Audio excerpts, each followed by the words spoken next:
Thank you all for coming at this early hour. Can I preface my remarks by saying, first of all, thank you to BERA for awarding me one of this year's John Nisbet Fellowships, particularly given the distinguished company I'm in with the other recipients, Mary and Andrew. The John Nisbet Award means a lot to me because I worked, first of all, with John's elder brother, Stanley, at Glasgow University, and I spent a short time, quite late in my career, at Aberdeen University, where John Nisbet spent all of his career. And John, by that time, was retired, but he was still very active, and I had lots of very interesting conversations with him. He was a great encouragement and support to many young researchers. And he was also a modest man and very kind to a great many people. So it means a great deal to me to have an award associated with his name. So thank you to BERA for that. Some years ago, I had the pleasure of sharing a platform with the great American educator Jerome Bruner, who was very elderly at that time. And after the speeches, a panel was formed of those who had presented and questions invited from the audience. And one young woman stood up and said, "Professor Bruner, you are now in your 90s. Most people your age would have rested on their laurels. They would have viewed their achievements, put their feet up, and retired. What is it that keeps you going?" There was quite a long pause before he gave a very short reply, a reply that has remained with me. He said, "I want to be a disturbance in the night." Now, I cannot aspire to be a disturbance in the night, but if I can be a mild irritation in the morning, I'll be reasonably content. What I want to do is to use some examples from my own career, stretching some 40 years, to raise questions about the current state of educational studies, its strengths, limitations, constraints, and challenges. How clear are we about its disciplinary status? What counts as evidence in educational research? Have we become too obsessed with methodological questions so that substantive issues are not given sufficient weight? Have we succumbed too readily to various forms of government and institutional control? Is educational research in danger of being subverted and misused by global players who are pursuing a self-interested economic agenda?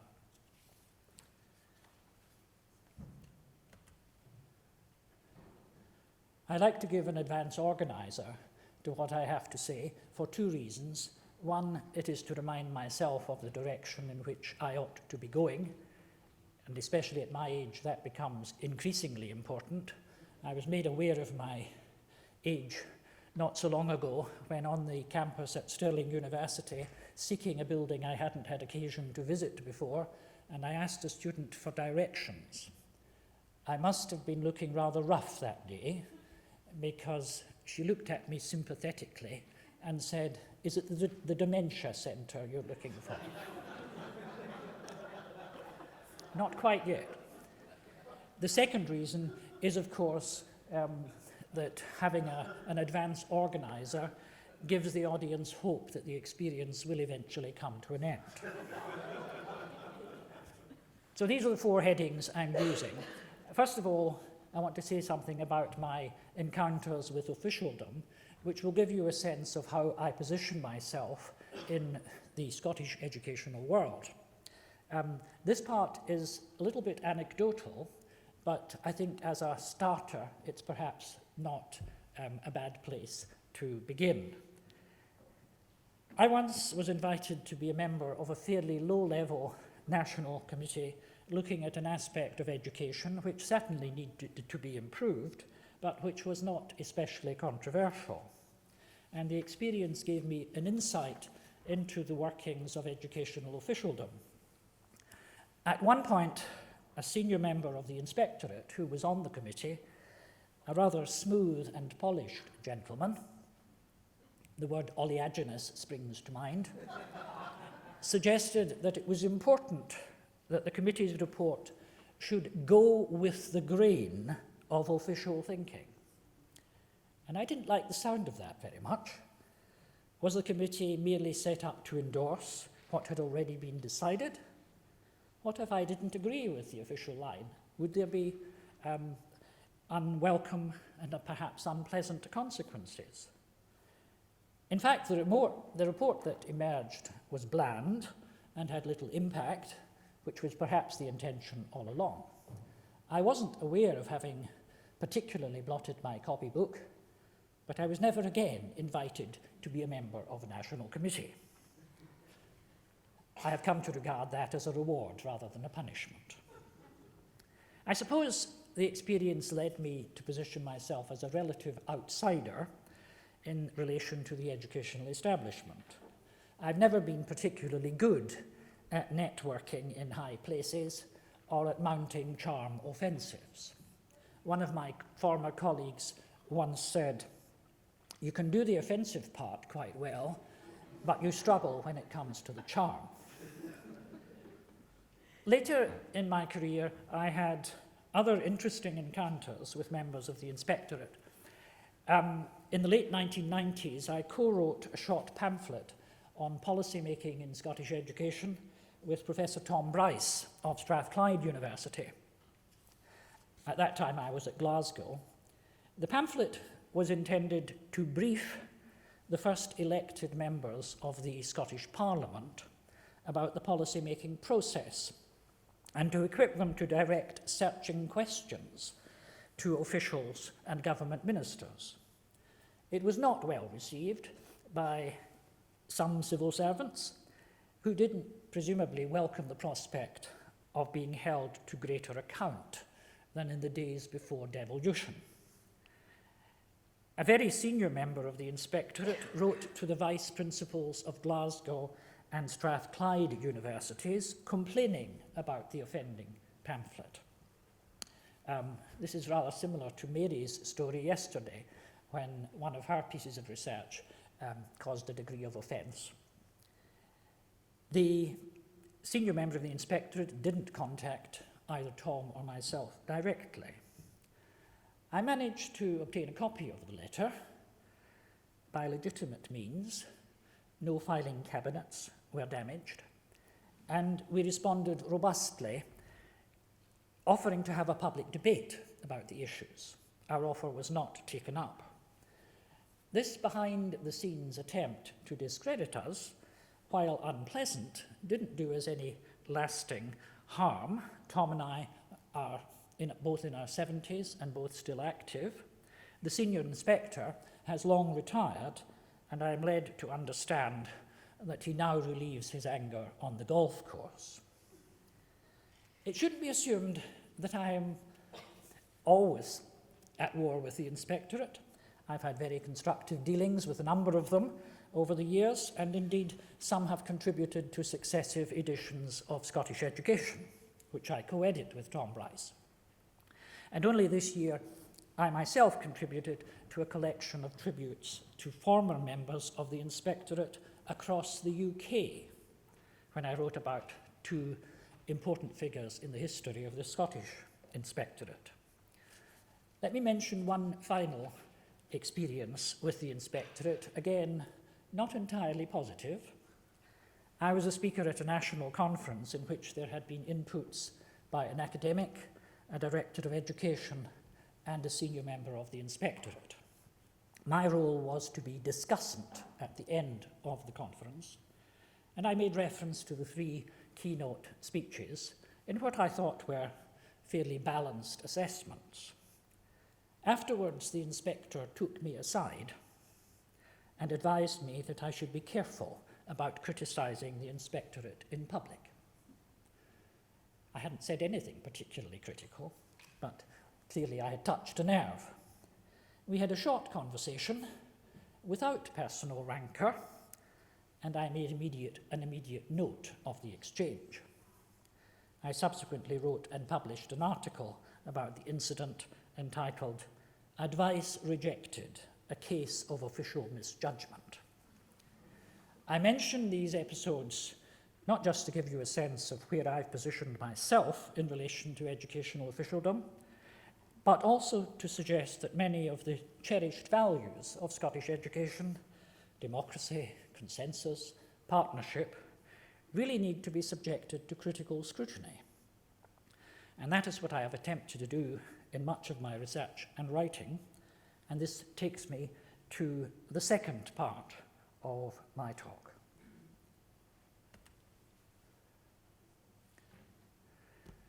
I should have had that up 5 minutes ago. Timing quite deplorable.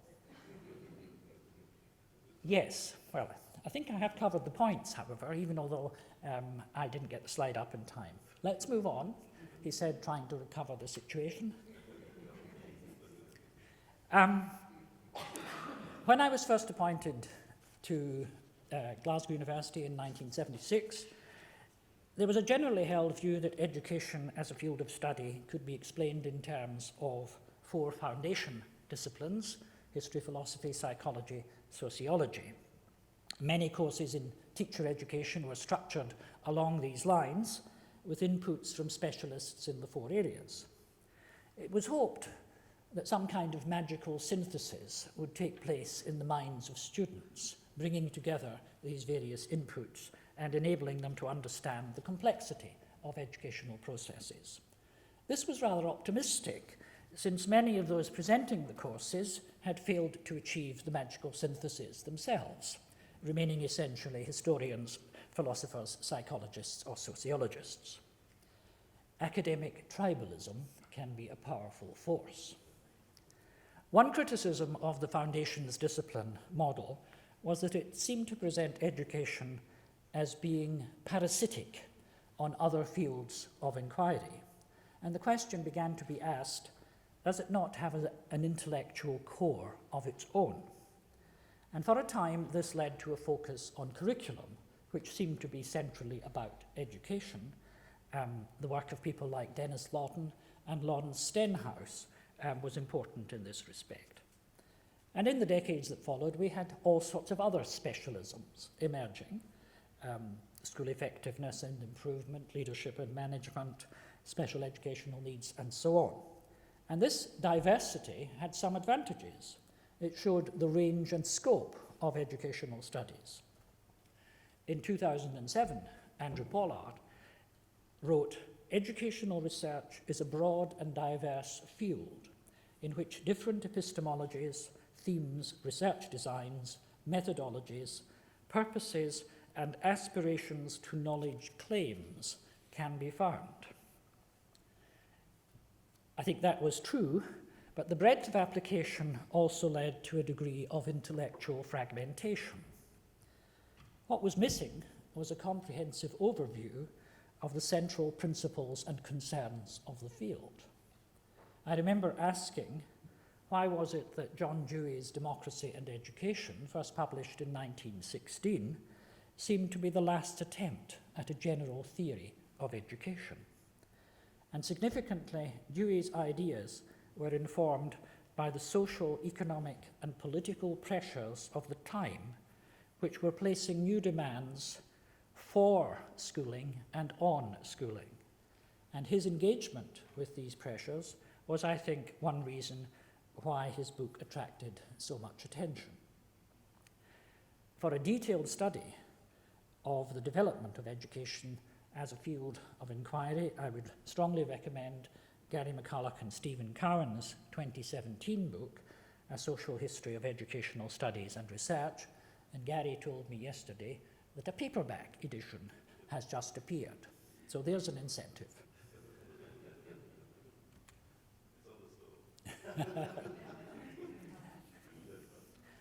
Against this background, how did my own intellectual interests develop?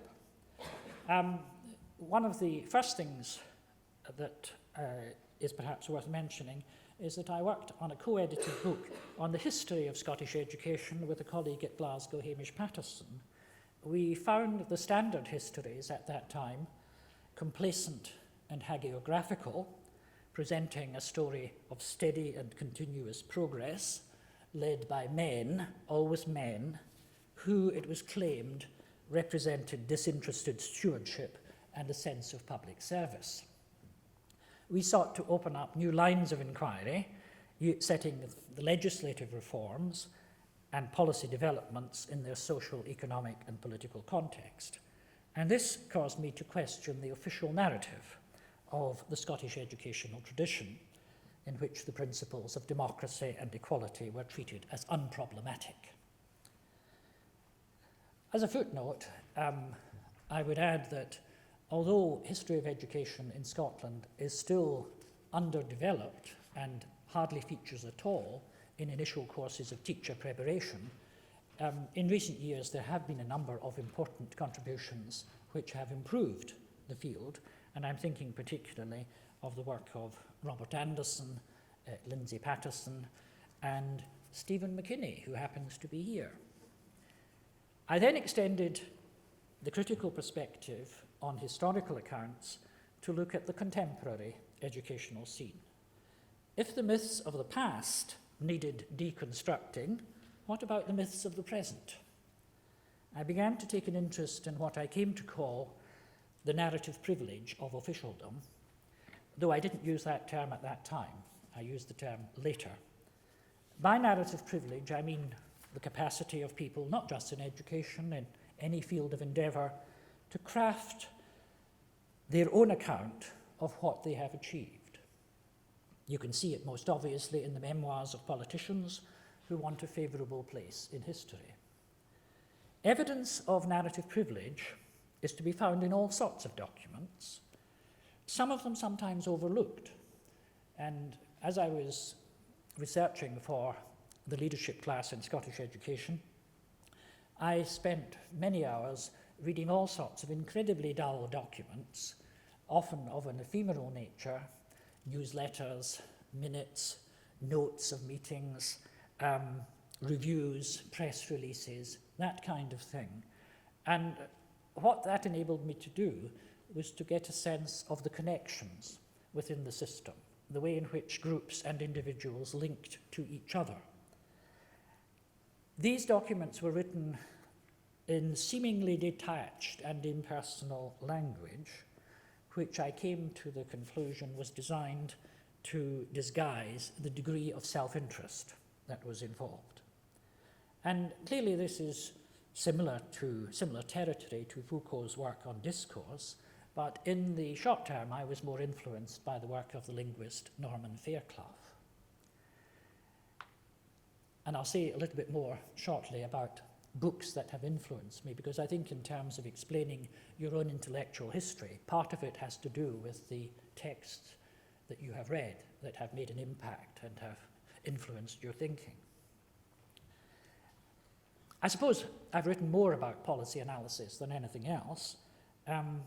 My book, The Leadership Class in Scottish Education, was published in 1986, 2 years before Andrew Macpherson and Charles Rabb's much more scholarly work, Governing Education, which won the Education Book of the Year, deservedly so, in 1988.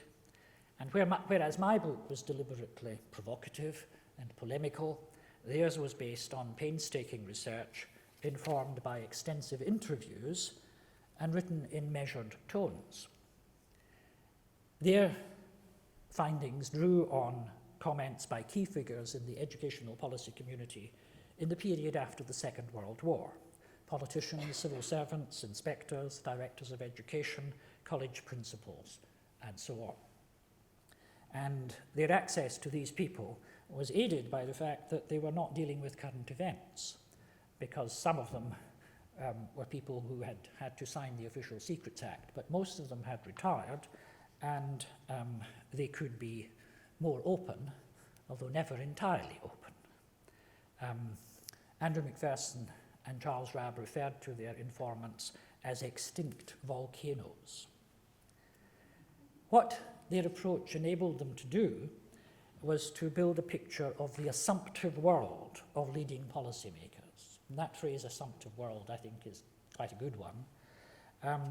They highlighted the importance of qualities of deference and trust in those who were admitted to the policy community.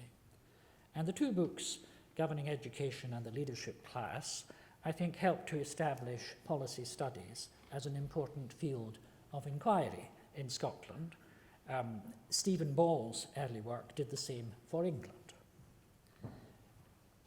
If time permitted, I would say a little bit more about Andrew Macpherson and the Centre for Educational Sociology in Edinburgh, which in my view has produced the best educational research in Scotland over the last 60 or so years.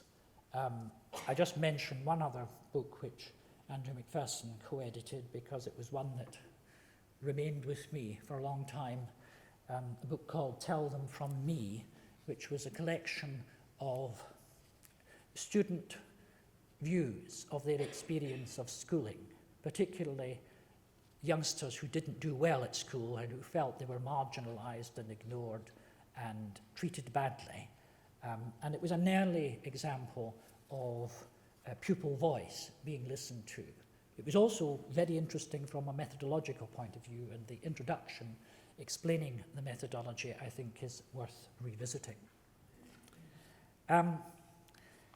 Writing the leadership class helped to define my methodological preferences. I realized I was more interested in using the explanatory power of theoretical concepts such as ideology, bureaucracy, and professionalism than in strict methodological protocols. My methodology has always tended to be, shall we say, eclectic. Kind term. Some would say cavalier, and has occasionally strayed into territory akin to investigative journalism. I used to get brown paper envelopes in my mail with material that related to the work I was doing, but of course there was always the possibility that I was being set up, so I had to check it against some other source. But some of it was very useful. Nowadays, there are many pressures which tend to limit the scope of educational research: funding, the research excellence framework, the emphasis on what works and impact, ethical approval requirements, about which more later, the corporate mindset of university managers, about which more later too. And I think it's important to prevent these pressures from allowing only safe insider forms of inquiry. Indeed, given the political context, whether in Scotland or in the UK as a whole, the case for more challenging independent research is stronger than ever, I think. Unsurprisingly, given my outsider status, I've been attracted to the writings of educational radicals, and in the last decade have written papers on A.S. Neil, R.F. Mackenzie, Margaret Macmillan, William Boyd, and John Maclean. Scotland has not been generous in its treatment of educational radicals. A.S. Neil, for example, received 3 honorary degrees from English universities, none from Scotland, not even from the university he attended as a student, Edinburgh. Like Neil, Margaret Macmillan was unable to pursue her ambitious plans for early education and nurture in Scotland, doing her most productive work first in Bradford and then in London.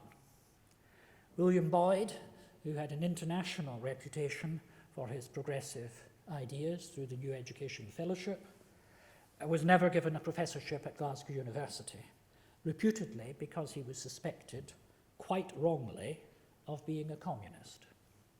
John Maclean, who was a communist and a powerful political activist, was sacked from his teaching post and suffered harsh treatment during periods of imprisonment, which undoubtedly contributed to his early death. R.F. Mackenzie, who wrote a series of powerful and moving books arguing for a more enlightened approach to schooling, with a strong emphasis on outdoor learning, was first suspended and then dismissed from his post as a head teacher of a comprehensive school in Aberdeen. The experience of these innovators suggests that for most of the 20th century, mainstream Scottish education was conservative and conformist, slow to respond to new ideas. And again, if time permitted, I think part of the explanation for this is the stance taken by teachers' organisations, such as the Educational Institute of Scotland. Let me say, as an undeveloped provocation, that I am sceptical of the concept of professionalism.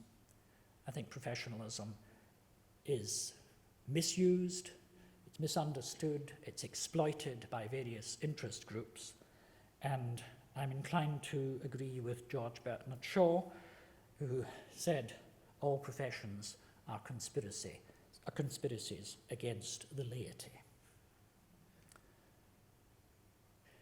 I may get a question on that, I think. I want to leave time for questions. Let me move now on to the third part of my talk. You see, we are making progress. There is hope that the end will eventually come into view. I retired officially in 2010, and I often feel fortunate that I was able to escape some of the less attractive features of the modern corporate university. What do I have in mind?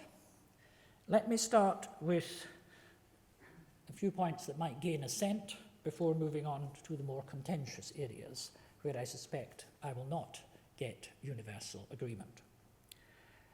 I have in mind obvious things like the divide that has grown up between frontline teaching and research staff on the one hand and senior management on the other. The corporate mindset has produced a hierarchy of academic bureaucrats. I sometimes, in my unkinder moments, refer to them as academic spivs, whose time is occupied holding others to account. I'm thinking too of the rise of PR spin. Visit any university website and you will find many examples of institutional boasting. I am all for celebrating genuine achievement, but I'm unimpressed by the routine use of inflated language such as excellence, world-class, groundbreaking, and the like. And of course, there is the endless pressure to secure grants and to publish in highly rated journals. I think it would be hard to justify the time and energy devoted to the demands of the research excellence framework. And where research is funded by government, there are sometimes contractual constraints on the release of the findings, which may run counter to academic freedom and the public interest. Let me mention two things that could cause the occasional hackle to rise. Ethical approval procedures. I would recommend, in passing, the latest issue of BERA's guidelines on ethical approval, and also the special issue of Research Intelligence on ethical issues in education published last year. These present a more balanced picture than the picture I'm about to present to you. There are clearly good grounds why ethical approval is important, particularly in relation to protecting the interests of vulnerable subjects. And of course, you will be aware of the background to this, the exploitation and frankly abuse of some subjects, particularly in the medical fields, but not exclusively in the medical fields. But I've got to the point where I think that sometimes ethical approval procedures, which are often policed by people who do little research themselves, lead to the suppression rather than the discovery of knowledge. I'm thinking particularly of interviews with elite subjects and the institutions they serve. They're often hedged with so many qualifications about the process that what is happening is not the discovery of knowledge, but the protection of individuals and institutions. And I think it's important that people in positions of power and powerful institutions should be subjected to fair but rigorous critical scrutiny. I've sometimes conducted my interviews myself, but I've rather lost faith in them following the experience of one of my doctoral students, who was conducting research into something that wasn't current. It had been controversial in the past, but was no longer so. And after 18 months, 2 years of negotiation, managed to get an interview with a senior official in the then Scottish Education Department. He didn't attempt to ambush the senior official. He submitted 18 questions in advance. And on the day when he at last got to see this senior official, a woman, she opened the conversation by saying, "I'm afraid I cannot answer the first 14 of your questions." He said, "Do you mean you are unable to answer the first 14 questions, or you are unwilling to answer the first 14 questions?" And she replied, "I mean I cannot answer the first 14 questions." And her answers to the remaining 4 were virtually useless. And that man, who was a man of much greater courtesy than me, absolutely refused to include the official in his list of acknowledgements. He thought it was a massive waste of time. Interviews, particularly elite interviews, can serve a variety of purposes: to enable the subjects to play up or play down their own role in events, to rewrite history, to settle old scores. To tell the truth may not be high on their list of purposes. So I think researchers have to make a calculated decision about whether spending time on interviews of that kind is going to be productive, or would they be better looking at obscure documentary sources, for example, which might throw up things that are more interesting. For those working in this territory, by the way, I would recommend an edited collection by Geoffrey Walford, published in 1994, and called Researching the Powerful in Education. My other comment relates to multiple authorship of articles, which is a growing trend. I received a copy of an academic journal recently in which there were 6 main articles written by a total of 25 people, an average of more than 4 writers per article. Now, multiple authorship has become common in medical and scientific fields, less so until recently in the social sciences. And how is this trend to be explained? Well, partly, I think, because of the emphasis on networking and collaboration, the notion that several heads may be better than one, and especially for large projects involving cross-cultural comparisons, the argument makes sense. But I think there are downsides to collaboration and multiple authorship. The final text has to be negotiated, a process that often involves substantive and verbal compromises. Claims are modified, statements are reworded, conclusions carefully balanced. And this process might well be defended on the grounds that it leads to a more nuanced and subtle kind of work. But it also carries risks. The risks of excessive caution, intellectual timidity, groupthink. I should admit that while I've worked and written collaboratively on a number of occasions, and have always learned from the process, you do learn by working collaboratively, my natural instinct is to prefer to work on my own. And I feel it allows me to give my writing more bite and edge. And if I sometimes get into a spot of bother, I accept responsibility for the consequences. I've just finished reading Hannah Jameson's 2019 novel, The Last, in which the central character is an academic. And at one point he says, "The first thing academia strips your writing of is any trace of you." And I think there's a lot of truth in that. I've always tried to inject some personal passion in my writing, but I don't do it by using the word I all the time. I do it by using irony. And I think irony is an underused skill in academic writing, as is humour. One of my colleagues at Stirling, Kate Watson, has written very interestingly on the importance of humour. So, to round this section off, just to reassure you we are making progress, academics are subject to various forms of control, political, economic, and bureaucratic. And for me, the key question is how far these lead to undesirable intellectual control, and an uncomfortable question, to what extent have academics themselves been complicit in their own intellectual containment? I think I better move on swiftly after that one. And my final section is about the politics of educational research. Education, in my view, is inescapably political. You don't have to cite people like Gramsci or Freire in support of that view.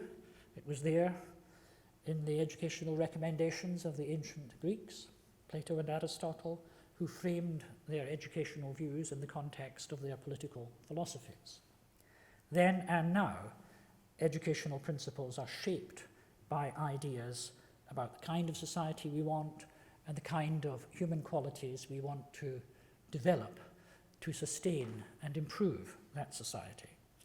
All educational philosophies contain a political dimension, though it may not be stated explicitly. And there's another reason why education is inescapably political. All governments tend to take a short-term view of policy initiatives. They think in terms of the next election, and they want to be able to boast that at least some of their promises have been fulfilled. This is not always helpful. Many educational problems are complex and long-term, not amenable to quick fixes. Research evidence may be welcome up to a point, but in the cut and thrust of elections, more powerful imperatives may come into play. And I've given you this quotation from Ben Levin, who worked both as a government advisor and as an academic, and he suggested that politicians may be interested in evidence, but it's not going to be the clincher. In the political world, belief is everything, and no amount of evidence will displace that. There are other developments in the use of research which should give rise to concern. As political discourse becomes degraded through the use of PR spin, unattributed sources, and briefings designed to deflect, discredit, or mislead, so the scope for the misuse of research increases. And I mention an article I read only about 10 days ago from Mark Enser, who's a geography teacher in East Sussex, and he proposed the term research washing. He was adapting it from greenwashing, which companies use to enhance their so-called environmental credentials. They give it a sort of wash of green policy and think that's enough. And Enser was suggesting that there are some educational spivs who suggest that the materials they're recommending, the textbooks they're pushing, are somehow supported by research. And sometimes it's a pretty flimsy kind of basis. And we know from Stephen Ball's book, Global Education, that it's not just textbooks and materials that are subject to this. Ball shows that policy ideas are now traded on an international market in the same way. And there are opportunities there for the less scrupulous academic. A post-retirement role as a consultant can be very rewarding, financially, if not ethically. And when I retired in 2010, I vowed that I would never become a consultant, not least because the word begins with a con. So, let me round things off by coming back to the question of where this leaves educational studies. Is it just a loose collection of topics that are somehow related in a not very systematic way to the theory and practice of education? Or can a case still be made for a more structured view of the enterprise? Is there any prospect that some polymath will step forward and offer an account as comprehensive as that of Dewey in Democracy and Education? Or does the expansion of knowledge and the complexity of a globalized world make such an attempt impossible? In the absence of such an attempt, the territory is likely to be dominated by institutional and increasingly supranational bodies such as the OECD and the World Bank, which produce reports and recommendations that purport to be evidence-based, but which serve particular political and economic interests. I hope, maybe it's a forlorn hope, that there will still be some scope for individual voices who are prepared to ask hard questions about the aims and values of education, the functions it serves for both individuals and society as a whole. And this will include critical examination of the political and ideological context in which schools operate. And it will require researchers and writers who can communicate their ideas beyond the academy. Too much academic writing, in my view, is accessible only to those who inhabit the same world as the writers. Another way of saying this, and this is the point at which I want to leave you, is that I hope there will always be a place for those who are prepared to question official thinking and challenge the conventions of academic writing. In other words, people who are willing to take the risk of going against the grain. Thank you.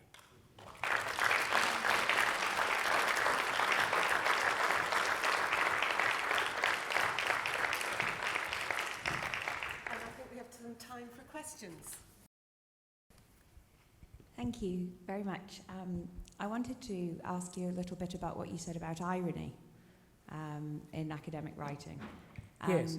I recently had the feedback on some of my ref submissions, and the main comment was that I should take myself out of an article that I'd written and replace my own introduction with one which showed clearly how I wrote with rigor, originality, and significance, and that I should really write the same paragraph for all of my articles, and to remove the first person, which I'm a historian of education, so I tend to use that quite a lot. So I just wanted to ask how you think we can actually reinsert ourselves and humour and irony into our writing under quite considerable institutional pressure to do the opposite. Yes. It's not easy because the pressures you describe are very powerful pressures, and they are exerted by powerful people. And that's one of the reasons why I said at the beginning that I was quite glad that I am no longer in the mainstream. I'm on the margins. I think you can write and give a sense of yourself without using the first person. And that's what I tried to do in the leadership class. I begin to get irritated if somebody uses the first person too often in a piece of writing. But sometimes there's really no escape from it. You have to. But it's important to use it sparingly.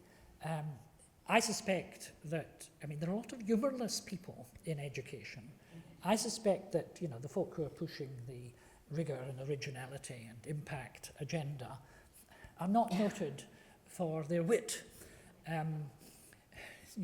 They probably undergo a humour bypass at an early stage in their career.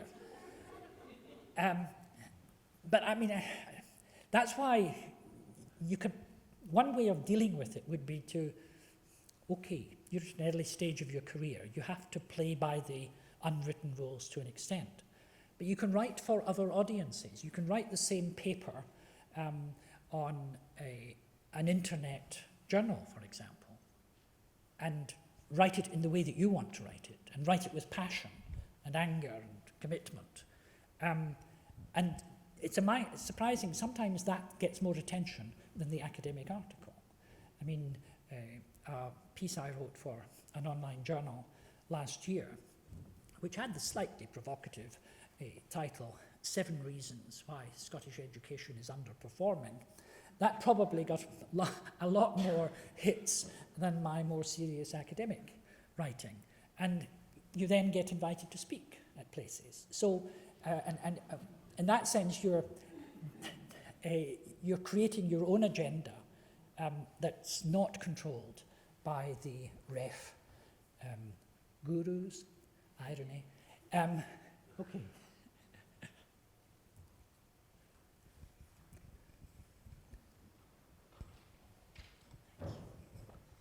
Professor Humes, thank you very much. I'm immediately asking questions as to why you were given the graveyard session after the dinner last night, and why aren't you on at 1 o'clock today or something like that, because everybody should have been here.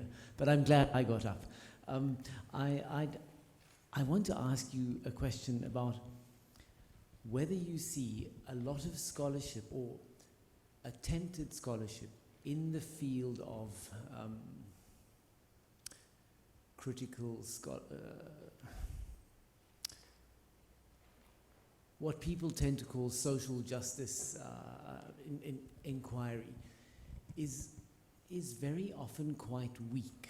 It's a real pleasure to come up against a mind like yours and realize what you've achieved through a lifetime of scholarship. But what I tend to see, and I suppose I should say immediately, my own background is quite strongly informed by the Frankfurt School. I tend to use the Frankfurt School of Critical Theory as my framework for critical scholarship.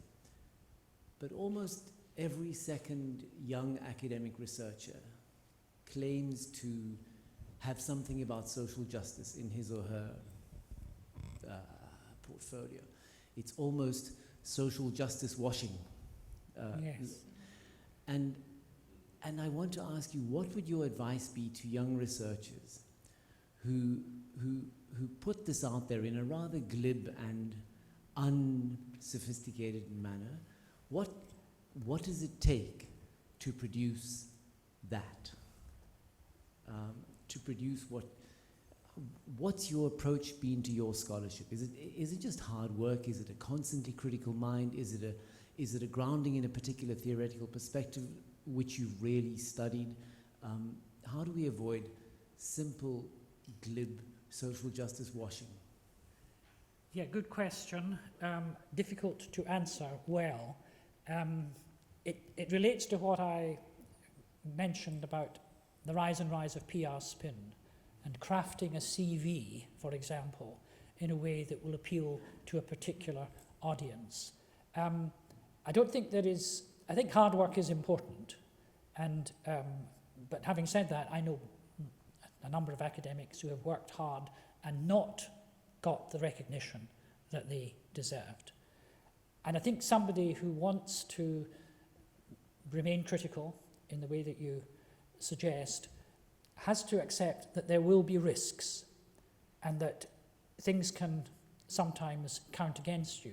For example, after I published the leadership class, which attracted quite a lot of attention, my career went into what I call a static phase for the next 10 years. But I continued to write the sorts of things that I wanted to write. And I suppose if you were being critical of my line, you might say, well, you were being a bit self-indulgent. You were always writing the stuff that you wanted to write. But I was writing the stuff because I thought it was important. I thought that the questions I was raising needed to be asked. And the encouraging thing is that after a time, other people began to join in. And I could name half a dozen people in Scotland who are doing the same kind of writing that I did. I won't name them in case it damages their career, because there may be a little person taking notes, and passing it back to Scottish officialdom. But that's one of the most exciting things, seeing doctoral students, for instance, going on and moving in a similar direction, but bringing their own distinctive voice to what they're doing. Too many academics don't have a voice, a distinctive voice. They write in a sort of generalized style that is safe, predictable, respectable, but incredibly dull. Does that make sense? Right, time is going. Thank you very much indeed. And can you please put your hands